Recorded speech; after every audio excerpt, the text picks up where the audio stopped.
Hello friends, welcome है आप सभी का आपके अपने यूट्यूब चैनल ऑनलाइन 247 में। बात करने जा रहे हैं आज एरिक एरिक्सन का मनोसामाजिक विकास का जो सिद्धांत है, मतलब psycho social development theory. I think ये क्रांति सीरीज जो सीडीपी का फुल कोर्स चल रहा है उसका नवा वीडियो है। अगर आपने अभी पूरे वीडियोस नहीं देखे हैं जो child development and pedagogy section से हैं, तो यूट्यूब में सर्च कर सकते हैं सीडीपी बाय शीतल गुप्ता। कंप्लीट और डिटेल डिस्कशन आपको मिल जाएगा, वन बाय वन सारी चीज़ें आपको सीखने को मिलेंगी और इससे आप किसी भी टेट एग्जाम के सीडीपी सेक्शन को क्रैक कर सकते हैं। बात करते हैं psycho social development theory of Erik Erikson. अब इनके बारे में कुछ महत्वपूर्ण चीज़ें हैं जो हमें समझना जरूरी है। ये कौन थे? अमेरिकी मनोवैज्ञानिक थे, बट इनका जन्म कहाँ हुआ था? जर्मनी में हुआ था। तो जर्मनी मूल के थे लेकिन अमेरिकी मनोवैज्ञानिक थे। अब इसका मतलब क्या होता है? जन्म जर्मनी में हुआ था लेकिन उनका आगे का जो कार्य हुआ मनोविज्ञान के क्षेत्र में, जो भी उन्होंने कार्य किया वो अमेरिका में रह करके किया, मतलब अमेरिका की नागरिकता उन्होंने ले ली थी। इन्हें कहा क्या जाता है? अहम मनोविज्ञान का जनक। अगर आपसे पूछा जाता है फादर ऑफ ईगो साइकोलॉजी कौन है, तो आपको बताना होगा एरिक एरिक्सन। इसे सिद्धांत को जीवन अवधि विकास सिद्धांत भी कहा जाता है, मतलब लाइफ स्पैन डेवलपमेंट थ्योरी कहा जाता है। इस सिद्धांत में पर्सनल, इमोशनल, कल्चरल डेवलपमेंट को शामिल किया गया है। तो एरिक एरिक्सन का जो ये जीवन अवधि विकास सिद्धांत है, या फिर एरिक एरिक्सन का जो मनोसामाजिक विकास सिद्धांत है, इसमें पर्सनल मतलब व्यक्तिगत, इमोशनल मतलब संवेगात्मक या संवेगिक, कल्चरल मतलब सांस्कृतिक डेवलपमेंट यानी विकास को शामिल किया गया है। इस सिद्धांत में कुल 8 अवस्थाएं हैं। ये महत्वपूर्ण है आपके लिए। बढ़ते हैं, कुछ जरूरी चीजें इस थ्योरी से संबंधित समझ लेते हैं। जब किशोर बाल्यावस्था या वर्तमान सामाजिक वातावरण के कारण अहम पहचान उत्पन्न कर पाते हैं, तो इसे क्या कहा जाता है? Ego identity. मतलब बच्चे क्या होता है, जब खुद के बारे में जान पहचान पाते हैं, खुद को समझ पाते हैं, और इसे क्या कहा जाता है? Ego identity. लेकिन यदि वो ऐसा कर पाने में असमर्थ रहे, मतलब ऐसा नहीं कर पाते हैं, तो उन्हें पहचान संकट उत्पन्न हो जाता है उनमें।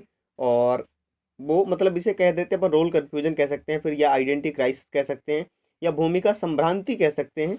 उनमें ये उत्पन्न हो जाता है पहचान संकट। ठीक है। एरिक एरिक्सन ने कहा है किशोर के अपराधों का मूल कारण जो है भूमिका संभ्रांति, जिसके बारे में मैंने अभी बात की, मतलब रोल कन्फ्यूजन या आइडेंटिटी क्राइसिस। आगे बढ़ते हैं पहली अवस्था की ओर, जिसमें बताया गया है विश्वास बनाम अविश्वास, मतलब ट्रस्ट वर्सेज मिसट्रस्ट। और ये अवस्था चलती है 0 से 1 वर्ष। ये टाइम पीरियड आप याद रख सकते हैं। इन्फेंसी की एज है, मतलब शैशवावस्था है। ठीक है। इसमें होता क्या है? माता पिता का स्नेह व प्यार मिलने के कारण विश्वास, और अगर नहीं मिलता है तो अविश्वास उत्पन्न हो जाता है। इसको अपन ये समझ के चलते हैं कि देखिए, एक पहलू तो ये है और दूसरा पहलू ये है। एक पॉजिटिव है, दूसरा निगेटिव है। अगर पॉजिटिविटी दिखाई गई तो ये मिलेगा, अगर निगेटिविटी दिखाई गई तो ये मिलेगा। बच्चे के अंदर ये उत्पन्न होगा। समझ के चलते हैं यहाँ से कि देखिए, माता पिता को स्नेह और प्यार मिलता है तो बच्चे में क्या उत्पन्न होता है? विश्वास। और अगर ये सब नहीं मिलता है, प्यार और उनका सपोर्ट, तो उसमें क्या हो जाता है? अविश्वास उत्पन्न हो जाता है। होता क्या है? विश्वास और अविश्वास जब बच्चे में दोनों चीज़ें उपस्थित होती हैं तो उसमें कन्फ्यूजन उत्पन्न हो जाता है। और बच्चा जब उस कन्फ्यूजन से अपने आप को उभार पाता है तो उसमें एक मनोसामाजिक गुण, मतलब साइको सोशल वर्च्यू उत्पन्न होती है। उसे कहते हैं आशा, मतलब होप। तो ये चीज़ समझ के ध्यान रखिएगा। आगे बढ़ते हैं और उसमें दूसरी अवस्था की ओर बढ़े, सेकेंड स्टेज की ओर। स्वायत्ता बनाम लज्जावशक, इसे बोला जाता है autonomy versus same and doubt. 1 से 3 वर्ष तक चलती है। अब देखिए, इसमें बोला गया है अब पहली अवस्था से कनेक्ट होकर के ही दूसरी अवस्था चलेगी। ठीक है। जिन बच्चों में विश्वास उत्पन्न हो जाता है, बच्चों में विश्वास उत्पन्न हो गया, तो इस अवस्था में वो क्या करते हैं? वो खाना खाना मतलब स्वयं से, कपड़े पहनना, शौच करना इत्यादि में क्या करते हैं? रुचि दिखाना, मतलब इंटरेस्ट दिखाना प्रारंभ कर देते हैं।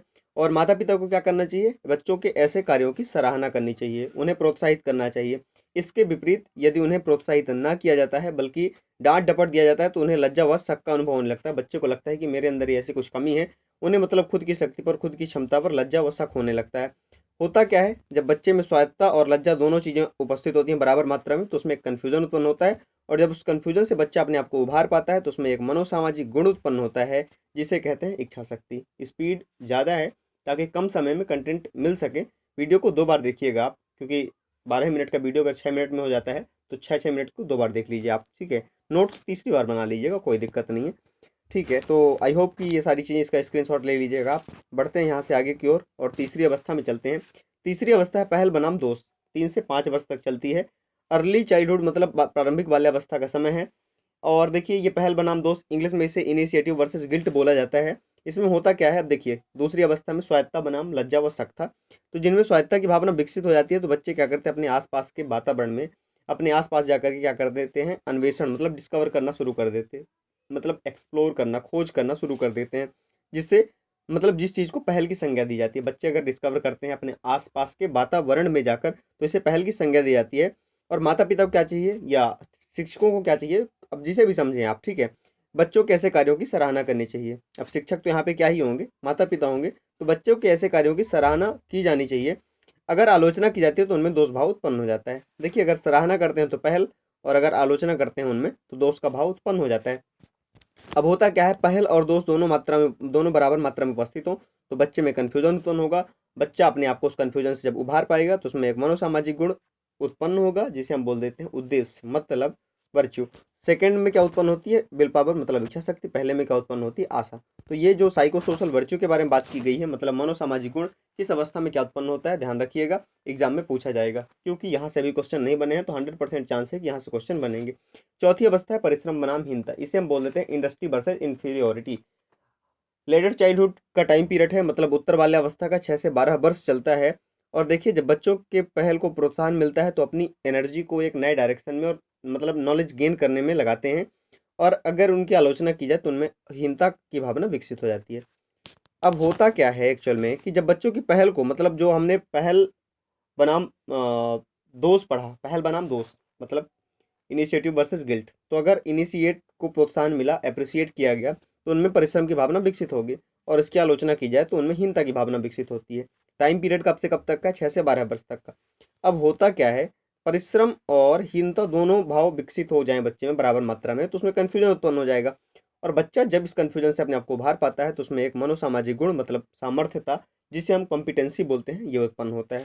तो होपफुली इसका भी आप स्क्रीनशॉट ले लेंगे, ठीक है, और चीज़ें समझ भी जाएंगे। कंटेंट बहुत ज़्यादा नहीं है, देखिए कोई तौक नहीं चलाना होता है।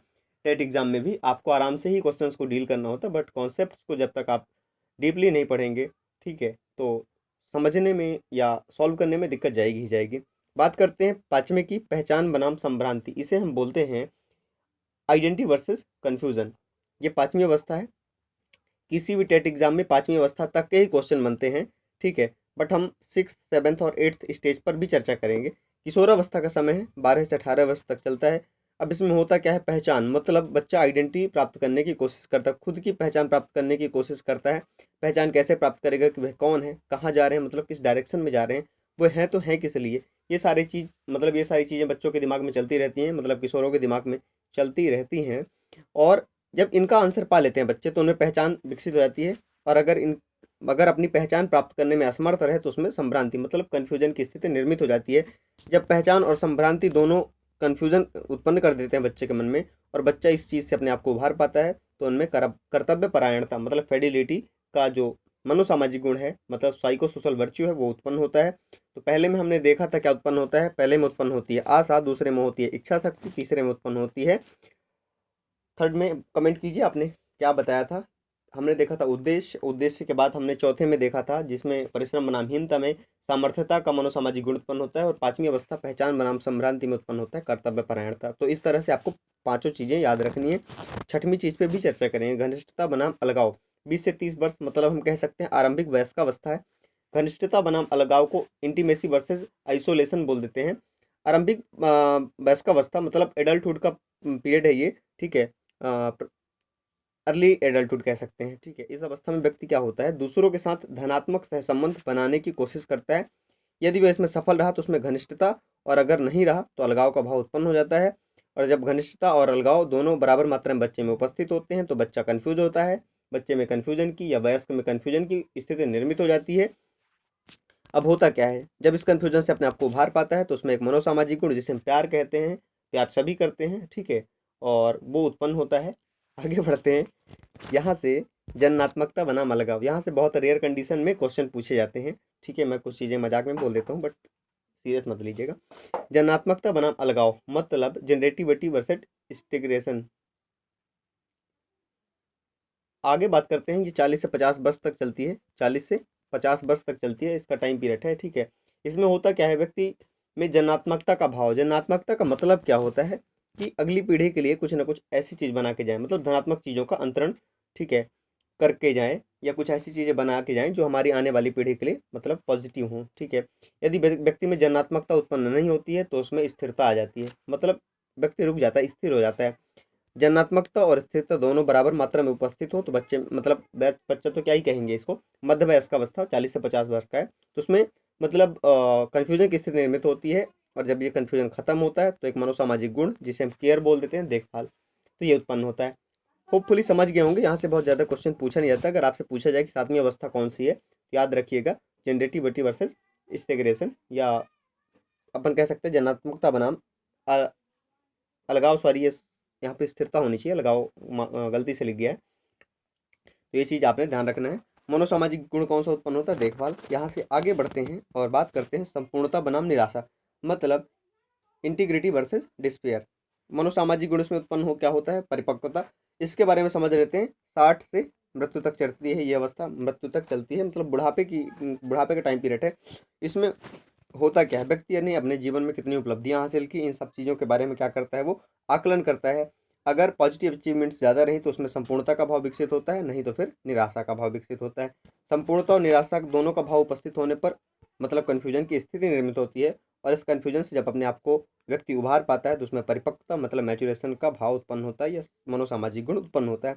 तो होपफुली छोटी छोटी चीज़ें आप ध्यान रखेंगे, बहुत ज़्यादा नहीं था और ना ही कोई तोप चलाना था, बहुत आराम से आपने समझ लिया। वीडियो को दोबारा भी देख लीजिएगा और चैनल से जुड़े रहिएगा। Thank you so much. जय हिंद, वंदे मातरम।